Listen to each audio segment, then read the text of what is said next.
আজকে আপনাদের দেখিয়ে দেবো আপনারা তো নিশ্চিত জানেন তাই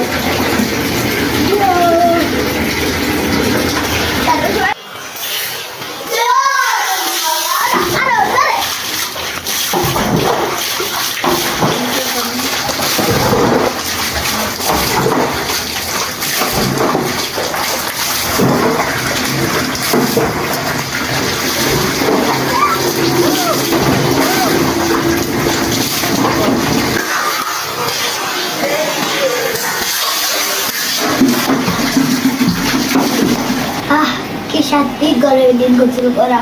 আপনারা তো জানেন কত গরম পড়ছে এই গরমে গোসল করা ঠান্ডা কুলকুল